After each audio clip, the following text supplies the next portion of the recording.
Item ಯಾವುದೇ ಇರಲಿ try ಮಾಡಿ ಆಚಿ ಚಿಕನ್ ಮಸಾಲಾ. ನೀವು ಜ್ಞಾಪಕದಲ್ಲಿ MP ಆಗಿದ್ರು ವಿನಯ್ ಕಟ್ಯಾರ್ ಅಂತ ಉತ್ತರ ಪ್ರದೇಶದಲ್ಲಿ ಅವರೊಂದು ರ್ಯಾಲಿ ಮಾಡ್ತಾ ಇದ್ರು. ಅವಾಗ ಇವರು ಪ್ರೆಸ್ ಮೀಟ್ ಮಾಡಿದ್ರು ಲಕ್ನೋದಲ್ಲಿ. ವಿಶ್ವ ಹಿಂದೂ ಪರಿಷತ್ತು ಅಶೋಕ್ ಸಿಂಘಾಲ್ ಅಂಡ್ ಇನ್ನೊಬ್ಬರು ಗುಜರಾತ್ ಅವರು ಪ್ರಧಾನ ಕಾರ್ಯದರ್ಶಿ, ಅವ್ರ ಹೆಸರು ಮರ್ತೋಗಿದ್ದೀನಿ. ಅವ್ರು ಹೇಳಿದ್ದಾರೆ, ನೀವು BJP MP ಆಗಿ ಉದ್ಘಾಟನೆ ಮಾಡಬೇಡಿ, ಅದು ನೀವು RSS ಇಲ್ಲ ವಿಶ್ವ ಹಿಂದೂ ಪರಿಷತ್ತು ಅವ್ರ ಜೊತೆಲಿದ್ದವ್ರೆ, ನೀವು ರಿಸೈನ್ ಮಾಡಿ ಬಂದು ನಮ್ಮ ಜೊತೆ ಸೇರಿ ಉದ್ಘಾಟನೆ ಮಾಡಿ ಅಂತ ನಾನು ಹೇಳಿರೋದಲ್ಲ. ವಿಶ್ವ ಹಿಂದೂ ಪರಿಷತ್ ಆಗಿನ ಅಧ್ಯಕ್ಷರಂತ ಗೌರವಾನ್ವಿತ ಅಶೋಕ್ ಸಿಂಘಾಲ್ ಸಾಹೇಬರು ವಿನಯ್ ಕಟ್ಯಾರ್ ಅಂದ್ರೆ ರಾಜಕೀಯನ ಬಿಟ್ಟು ವಿಶ್ವ ಹಿಂದೂ ಪರಿಷತ್ತು ಇಲ್ಲ ಸಾಧು ಸಂತರು ಇವರು ಮಾಡಬೇಕು. ಅಯೋಧ್ಯೆ ದೇವಸ್ಥಾನ ಕಟ್ಟಬೇಕು. ಆ ಹೋರಾಟದಲ್ಲಿ ಮುಂಚೂಣಿಯಲ್ಲಿ ಇವರೇ ಇರಬೇಕು. ರಾಜಕೀಯ ಪಕ್ಷದ ಯಾವುದೇ ವ್ಯಕ್ತಿ ಬಂದ್ರು ಮುಂದೆ ಯಾವತ್ತಾದ್ರೂ ಒಂದು ದಿವಸ ರಾಜಕೀಯ ಲೈನ್ ತಗೊಳುತ್ತೆ, ಅದಕ್ಕೆ ಅವಕಾಶ ಕೊಡಬಾರ್ದಂತ ವಿಶ್ವ ಹಿಂದೂ ಪರಿಷತ್ ಮಾಜಿ ಅಧ್ಯಕ್ಷರು ಅವತ್ತು ಹೇಳಿದ್ದಾರೆ. ಅದ್ರ ಪ್ರಕಾರ ನಡ್ಕೊಂಡಿರ್ಲಿಲ್ಲ. ಇವಾಗ ಏನಾಯ್ತು? ರಾಜಕೀಯ ಆಗಿದೆ ಅಂತ ರಾಜಕೀಯ ಟ್ರಸ್ಟ್ ಅಲ್ಲಿ ಒಬ್ಬ ರಾಜಕೀಯ ನಾಯಕನು ಇಲ್ವಲ್ಲ. ಟ್ರಸ್ಟ್ ಅಲ್ಲಿ ಒಬ್ಬ ಯಾರಿದ್ದಾರೆ? ನರೇಂದ್ರ ಮೋದಿ ಇದಾರ, ಯೋಗಿ ಆದಿತ್ಯನಾಥ್ ಇದಾರ, ಮೋಹನ್ ಭಾಗವತ್ ಇದಾರ, ಅಥವಾ ಬೇರೆ ಬೇರೆ RSS ನ ಸಂಘ ಪರಿವಾರದ ಸಂಚಾಲಕರು ಇದಾರ? ಯಾರಿದ್ದಾರೆ? ಯಾರು ಇಲ್ವಲ್ಲ. ಯಾರು ಟ್ರಸ್ಟ್ ನೇಮಕ ಮಾಡಿದ್ರು? ಪ್ರಧಾನಿಗಳೇ ಮಾಡಿದ್ದು. ಕೋರ್ಟ್ ಗೈಡ್ಲೈನ್ಸ್ ಮೇಲೆ ಮಾಡಿದ್ದು ಅಷ್ಟೇ. ಅದನ್ನೇ ಮಾಡ್ತಿದ್ರಿ. ರಾಹುಲ್ ಗಾಂಧಿ ಇದ್ರು ಅದನ್ನೇ ಮಾಡ್ತಾ ಇದ್ರು. ಏನು ನೀವು ಅಲ್ಲಿ 3 ಜನ ಪ್ರಧಾನಿದ್ದಾರೆ ಟ್ರಸ್ಟಿಗಳು. ಆ 3 ಜನ ಹೆಂಗೆ ಸ್ಕಿಪ್ ಆಗ್ತಾರೆ? ಯಾಕೆ FIR ಅಲ್ಲಿ ಅವ್ರ ಹೆಸರಿಲ್ಲ? ಯಾಕೆ ಅವ್ರ ನಿರ್ದೋಷಿಗಳಂತ ನೀವು ಮುಂದೆ ಬಿಡ್ತಾ ಇದ್ದೀರಿ? ಯಾಕೆ ಅವ್ರನ್ನ ದೋಷಿಗಳಂತ ಇವತ್ತು ಜೈಲಿಗೆ ಕಳಿಸ್ತಾ ಇಲ್ಲ? ಅಲ್ಲ, ತನಿಖೆ ಹೇಗೆ ನಡೀತಾ ಇದೆ? ತನಿಖೆಯಲ್ಲಿ ದೊಡ್ಡ ದೊಡ್ಡ ಕುಳಗಳನ್ನ ಬಿಟ್ಟಿದ್ದಾರೆ, ಅದು ಸಪರೇಟ್ ಡಿಸ್ಕಷನ್. ಚಂದನ್ ರಾಯ್ ಅವರು ಹೇಳಿದ್ದಾರೆ, ನೀವು ಬಿಜೆಪಿಗೆ ಎದಕ್ಕೆ ಲಿಂಕ್ ಮಾಡ್ತಿದ್ದೀರಿ? ಸುಮ್ಮನೆ ಬಾಯಿ ಬಿಜೆಪಿ RSS ಅನ್ನೋದಲ್ಲ. ನನಗೆ ಸರಿಯಾದಂತಹ ಒಂದು ಮಾಹಿತಿ ಕೊಡಿ. ತಮ್ಮ ಹತ್ರ ಡಾಕ್ಯುಮೆಂಟ್ಸ್ ಇದ್ರೆ ಹೇಳಿ, ಎಸ್ ಇವ್ರು ಲೂಟಿ ಮಾಡಿದ್ದಾರೆ, ಇದಕ್ಕೆ ಇವರೇ ಕಾರಣ ಅಂತ ಹೇಳಿ. ಯಾಕೆ ಮಾತಾಡ್ತಿಲ್ಲ ನರೇಂದ್ರ ಮೋದಿ? ಅದನ್ನ ಒಪ್ಕೊಳ್ತೀನಿ, ಮಾತಾಡ್ಬೇಕಾಗಿತ್ತು. ಪ್ರತಿಯೊಂದಕ್ಕೂ ಮಾತಾಡ್ತಾರೆ. ಮಕ್ಕಳು ಪರೀಕ್ಷೆ ಬರೆಯುವಾಗ ಬೇಸಿಗೆ ರಜೆಗೆ ಮುಂಚೆ ಮಕ್ಕಳು ಪರೀಕ್ಷೆ ಬರಿಬೇಕು ಅಂತಂದ್ರೆ ಮಕ್ಕಳು ಹೆಂಗ್ ಪರೀಕ್ಷೆ ಬರಿಬೇಕು ಅಂತ ಪಾಪ ಮನ್ ಕಿ ಬಾತ್ ಅಲ್ಲಿ ಮಾತಾಡ್ತಾರೆ ಅವರು. ಆದ್ರೆ ಈ ವಿಚಾರ ಯಾಕೆ ಮಾತಾಡಿಲ್ಲ ಅನ್ನೋದ್ರ ಬಗ್ಗೆ ನಾವು ಮಾತಾಡೋಣ. ಬಟ್ ಬಿಜೆಪಿ ಕಾರಣ ಇದಕ್ಕೆ ಅಂತ ಹೆಂಗ್ ಹೇಳ್ತೀರಿ? ನಿಮ್ಮ ಹತ್ರ ಏನಿದೆ? ದಾಖಲೆ ಏನಿದೆ? ಈಗ ಚಂದನ್ ರಾಯ್, ಅನಿಲ್ ಶುಕ್ಲಾ ಮತ್ತೆ ಗೋಪಾಲ್ ರಾವ್, ಇವರು 3 ಜನ ಟ್ರಸ್ಟಿಗಳು 1 2 3 4 ಅವರೇ ಮ್ಯಾನೇಜ್ಮೆಂಟ್. ಚಂದನ್ ರಾಯ್ ಅವರ ಡ್ರೈವರ್ ಇದ್ರಲ್ಲ, ಚಂಪತ್ ರಾಯ್ ಅವರ ಡ್ರೈವರ್ ಇದ್ರಲ್ಲ, ಅವರೇ ಇಡೀ ಉಸ್ತುವಾರಿ. ಆಮೇಲೆ ಅಶ್ವಿನ್ ಶುಕ್ಲಾ ಅವ್ರು ಏನಿದ್ದಾರೆ ಅವ್ರನ್ನ 148 ಜನ ಅಪಾಯಿಂಟ್ ಮಾಡ್ಕೊಂಡ್ರೆ ಅವ್ರ ಮನೆಯವರೇ 8 ಜನ ಇದ್ದಾರೆ. ಈಗೇನು 8 ಜನದಲ್ಲಿ 4 ಜನ ಅವರೇ ಇದ್ದಾರೆ FIR ಜೈಲಲ್ಲಿ. ಈ 3 ಜನನ ಬಿಟ್ಬಿಟ್ಟು ನೀವು FIR ಮಾಡಿ ಯಾರನ್ನೋ ನೀವು ಬಾಲ ನೀಡ್ಕೊಂಡು ಅಲ್ಲಾಡ್ಸ್ಕೊಂಡು ದೇಶಕ್ಕೆ ಯಾಮಾರಿಸ್ತಾ ಇದ್ರೆ ಇದು ತಪ್ಪಲ್ವಾ ಅಂತ.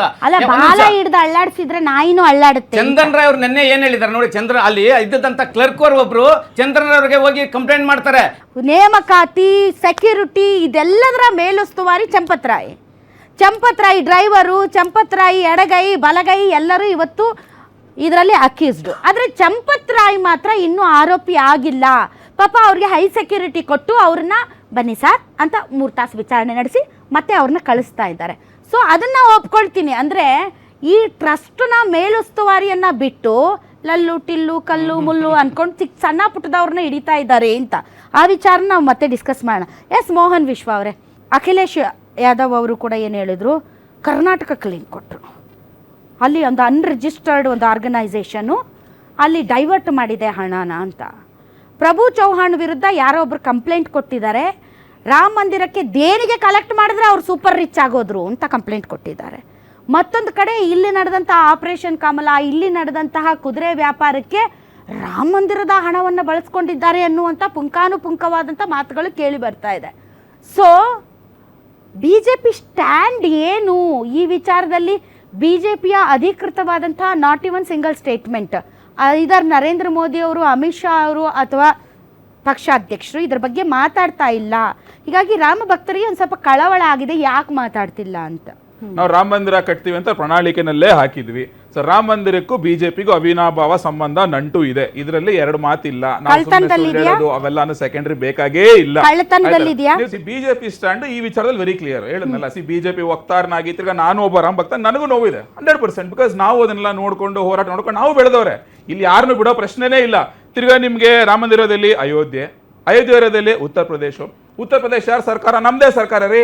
ನಾವೇ ಜವಾಬ್ದಾರಿ ತಗೊಂಡ್ರೆ ನಾವೇ ತಗೊಳ್ಳೋದು. ಅಲ್ಲೇನೇ ಆದ್ರೂ ಅಷ್ಟೇನೆ ಆಯ್ತಲ್ಲ. ಜವಾಬ್ದಾರಿ ತಗೊಂಡಿರೋದೇ ನಾವು, SIT ರಚನೆ ಮಾಡಿರೋದೇ ನಮ್ಮ ಸರ್ಕಾರ, ತನಿಖೆ ಮಾಡ್ತಿರೋದೇ ನಮ್ಮ ಸರ್ಕಾರ, 8 ಜನ ಅರೆಸ್ಟ್ ಮಾಡಿದೀವಿ. ತಿರ್ಗಾ ನಾಳೆ I think July 4 trust meeting ಇದೆ ಆಯ್ತಲ್ಲ. ಅರೆಸ್ಟ್ ಮಾಡಿದ್ಮೇಲೆ ಅವ್ರ ಮನೆಗಳಿಗೆ ರೈಡ್ ಆಗಿದೆ, ಒಬ್ಬರ ಮನೇಲಿ 80 ಲಕ್ಷ ರಿಕವರಿನೂ ಆಗಿದೆ. ಜೊತೆಗೆ ತಿರ್ಗಾ ನಿನ್ನೆ ನ್ಯೂಸ್ ಬರ್ತಾ ಇದೆ, ಅವ್ರ ಅಯೋಧ್ಯೆಯಿಂದ ಆಚೆಗಡೆ ಒಂದಷ್ಟು ಜನ ಅವ್ರು ಯಾರೋ 4 ಜನ ಸಿಕ್ಕಾಕೊಂಡ್ರು, ಫಾರ್ಮ್ ಹೌಸ್ಗಳು ಮಾಡ್ಕೊಂಡಿದ್ದಾರೆ, ಮನೆಗಳು ಕಟ್ಕೊಂಡಿದ್ದಾರೆ, ಎಲ್ಲ ಡೈವರ್ಟ್ ಆಗಿದೆ ಅಂತ ಹೇಳಿ. ತಿರ್ಗಾ ಕೋರ್ಟಲ್ಲಿ 14 ಡೇಸ್ ಜುಡಿಷಿಯಲ್ ಕಸ್ಟಡಿ ಕೊಡಿ ಅಂತಲೂ ತಗೊಂಡಾಗಿದೆ. ತಗೊಂಡ್ಮೇಲೆ ಕೋರ್ಟಿಂದ ಪರ್ಮಿಷನ್ ತಗೊಂಡು ಅವರ 5 ವರ್ಷದ ಬ್ಯಾಂಕ್ ಅಕೌಂಟ್ ಅಂದ್ರೆ 2019 ಇಂದ ಇವತ್ತಿನವರೆಗೂ 6 ಇಂದ 7 ವರ್ಷ ಅನ್ಕೊಳ್ಳಿ, ಆ ಬ್ಯಾಂಕ್ ಅಕೌಂಟ್ ನ ಪೂರ್ತಿ ಟ್ರಾನ್ಸಾಕ್ಷನ್ಸ್ ಟ್ರಯಲ್ಸ್ ನ ವೆರಿಫೈ ಮಾಡಬೇಕು ಅಂತ ಹೇಳಿ ಎಲ್ಲ ಮಾಡ್ತಿರೋದು ನಾವೇ. ಅಲ್ಲಿ ನಾವೇ ಜವಾಬ್ದಾರಿ ತಗೊಂಡಿರೋದು. ನೀವ್ ಹೆಂಗ್ ಹೇಳ್ತೀವಿ ನಾವು ಜುಣಿಸ್ಕೊಂತ ಇದೀವಿ ಜವಾಬ್ದಾರಿಯಿಂದ ಅಂತ ಹೇಳಿ. ನಾನು ಹೇಳಿದ್ನಲ್ಲ, SIT ತನಿಖೆ ಮಾಡ್ತಾ ಇದೆ, ಇವತ್ ನಾಳೆ ಆಗ್ಬೋದು, ನಾಡಿದ್ದು ಆಗ್ಬೋದು, ಇನ್ಯಾವತ್ತಾದ್ರೂ ಆಗ್ಬೋದು. ಜನ ಏನ್ ಹೇಳ್ತಿದಾರೆ ಅಂದ್ರೆ ಆ ಚಂಪತ್ ರಾಯೇ ಮೇನ್ ಕಲ್ಪ್ರಿಟ್, ಅವ್ರಿಗೆ ಟೈಮ್ ಕೊಡ್ತಾ ಇದ್ದೀರಾ, ಕದ್ಮಾಲೆಲ್ಲ ಮತ್ತೆ ತಂದಿಡೋದಕ್ಕೆ ಟೈಮ್ ಕೊಡ್ಬೇಡಿ, ಬಗ್ಬಡಿರಿ ಅಂತ. ಮೇಡಮ್ ಇದೆಲ್ಲ ಹೇಳೋದಕ್ಕೆ ತುಂಬಾ ಸುಲಭ. ತಂದಿಡೋದು ಈ ಸಿದ್ದರಾಮಯ್ಯನವ್ರ ತರ ತಗೊಂಡಿದ್ ಸೈಟ್ ವಾಪಸ್ ಕೊಟ್ಟ ತಕ್ಷಣ ನನ್ ಬಿಟ್ಬಿಡಿ ಅಂತ ಕೇಳೋದಲ್ಲ ಇದು, ಆಯ್ತಲ್ಲ. ಈ ಡ್ರಾಮಾ ಎಲ್ಲ ಉತ್ತರ ಪ್ರದೇಶದಲ್ಲಿ ನಡೆಯಲ್ಲ ಅಥವಾ ರಾಮ ಮಂದಿರದಲ್ಲಿ ನಡೆಯೋದಿಲ್ಲ. ವಾಪಸ್ ಕೊಟ್ಬಿಟ್ಟೆ ನಾನು ಬಿಟ್ಬಿಡಿ ಅಂತ ಸಿದ್ದರಾಮಯ್ಯ ಡ್ರಾಮಾ ಮಾಡಲ್ಲ ಅಲ್ಲಿ. As simple as that. ಹೌದು ಸರ್, ಅದಕ್ಕೆ ಅಯೋಧ್ಯೆಯಲ್ಲಿರುವಂತಹ ವಕೀಲರು ರೊಚ್ಚಿಗೆತ್ತಿದ್ದಾರೆ. ಒಂದ್ ನಿಮಿಷ, ಬಾರ್ ಅಸೋಸಿಯೇಷನ್ ಅವರು, bar association first get out from Ayodhya ಎಂದಿದ್ದಾರೆ. Get out, get out. ನೀವು ಟ್ರಸ್ಟಿ ಮೆಂಬರ್ಸ್ ಯಾರು 3 ಜನ ಇದ್ದೀರಲ್ಲ, ನೀವು main important 1 2 3 first get out from Ayodhya, ಆಮೇಲೆ ಮಾತಾಡಿ ಅಂತ. ಆಮೇಲೆ ಪೊಲೀಸರಿಗೂ ಕಂಪ್ಲೇಂಟ್ ಕೊಟ್ಟಿದ್ದಾರೆ, SIT ಇವ್ರ ಮೇಲೆ ಆರೋಪ ಹೊರಿಸ್ತಾ ಇಲ್ಲ, SIT ಇವ್ರ ಮೇಲೆ FIR ಆಗ್ತಾ ಇಲ್ಲ, ನಾರ್ಮಲ್ ಪಬ್ಲಿಕ್ ಅಲ್ಲ, ವಕೀಲರ ಸಂಘ ಬಾರ್ ಅಸೋಸಿಯೇಷನ್ ಹೋಗ್ಬಿಟ್ಟು ದಯವಿಟ್ಟು ಇವ್ರ ಮೇಲೆ FIR ಹಾಕಿ ಅಂತ ಪೊಲೀಸರಿಗೆ ಕಂಪ್ಲೇಂಟ್ ಕೊಟ್ಟಿದ್ದಾರೆ. SIT ಇದ್ರೂ ಕೂಡ, SIT ದೂರ ಇದೀವಿ ಕರ್ನಾಟಕದಲ್ಲಿ, SIT ರಚನೆ ಆದ್ರೂ ಕೂಡ ಸರ್, SIT ರಚನೆ ಆದ್ರೂ 2ನೇ ಹಂತದ SIT ತನಿಖೆ ನಡೀತಾ ಇದ್ರು ಕೂಡ ವಕೀಲರ ಸಂಘ ಹೋಗಿ ಪೊಲೀಸರಿಗೆ ನೋಡಿ SIT ಅವ್ರ ಮೇಲೆ FIR ಹಾಕ್ತಾ ಇಲ್ಲ, ದಯವಿಟ್ಟು ಪೊಲೀಸರೇ ನೀವ್ FIR ಹಾಕಿ ಅಂತ ಅವ್ರಿಗೋ ಕಂಪ್ಲೇಂಟ್ ಕೊಟ್ಟಿದ್ದಾರೆ. ನೀವೇನಾದ್ರೂ FIR ಹಾಕಿಲ್ಲ ಅಂದ್ರೆ ನಾವು ಕೋರ್ಟ್ಗೆ ಹೋಗ್ತೀವಿ ಅಂತ ಹೇಳ್ತಾ ಇದ್ದಾರೆ. ಬಟ್ ಅವ್ರ ಮಾತಿಗೆ ಬೆಲೆ ಇಲ್ವಾ? ಕೇಳಿ, ನಾನು ಇನ್ನೂ ಒಂದ್ ಸ್ಟೆಪ್ ಎಕ್ಸ್ಟ್ರಾ ಹೋಗ್ತೀನಿ, ನಿಮಗೂ ಮಾಹಿತಿ ಇರ್ಬೋದು.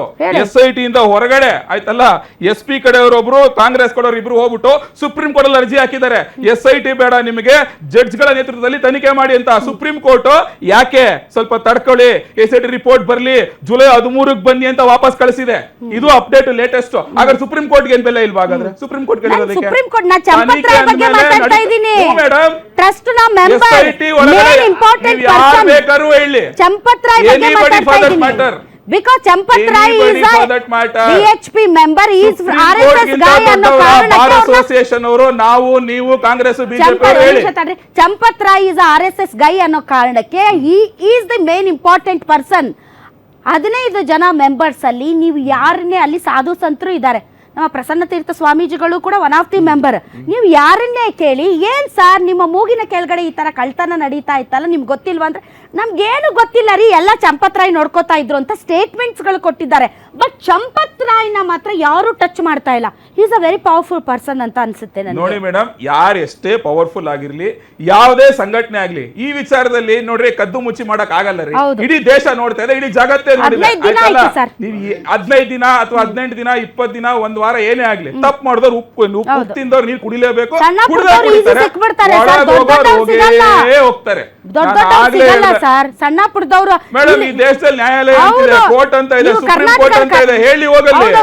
ಕರ್ನಾಟಕದಲ್ಲೂ ಅದೇ ಆಗಿದ್ದು ಸರ್. ಇದು RCB ಕಾಲ್ ತುಳಿತಾ ಆಯ್ತಲ್ಲ ಸರ್, ಅವಾಗ್ಲೂ ಅಷ್ಟೇ ಸಣ್ಣ ಪುಟ್ಟದ ಅಧಿಕಾರಿಗಳನ್ನ ಎಲ್ಲರನ್ನೂ ಕೂಡ ಅಮಾನತು ಮಾಡ್ಬಿಟ್ರು. ಬಟ್ ವಿಧಾನಸೌಧದ ಮೆಟ್ಟಿಲುಗಳ ಮೇಲೆ ಫೋಟೋ ಕ್ಲಿಕ್ಕಿಸಿಕೊಂಡ್ರೆ ರಾಜಕಾರಣಿಗಳೇನೂ ಆಗ್ಲೇ ಇಲ್ಲ. ಅದೇ ರೀತಿ ಅಲ್ಲೂ ಹಂಗೆ ಸಣ್ಣ ಪುಟ್ಟದಲ್ಲಿ ಅಲ್ಲೂ ಕಲ್ಲು ಟಿಲ್ಲು ಅದನ್ನ ಅರೆಸ್ಟ್ ಮಾಡಿದ್ದಾರೆ. ಬಟ್ ಟ್ರಸ್ಟ್ ನ ಮೇನ್ ಇಂಪಾರ್ಟೆಂಟ್ ಪರ್ಸನ್ ನ ಮಾತ್ರ ಇನ್ನೂವರೆಗೂ ಟಚ್ಚೇ ಮಾಡಿಲ್ಲ. ಸೊ ದಟ್ ಮೀನ್ಸ್ ಸಣ್ಣವರು ಸಿಗಾಕೊಂಡ್ಬಿಡ್ತಾರೆ, ದೊಡ್ಡವರು ಪಾರಾಗ್ಬಿಡ್ತಾರೆ. ಅದು ರಾಮ ಮಂದಿರ ಆದ್ರೆ ಏನು, ಬೆಂಗಳೂರು ಆದ್ರೆ ಏನು, RCB ಆದ್ರೆ ಏನು, ಚೆನ್ನೈ ಸೂಪರ್ ಕಿಂಗ್ಸ್ ಆದ್ರೆ ಏನು, ಎಲ್ಲ ಒಂದೇ ಈ ದೇಶದಲ್ಲಿ.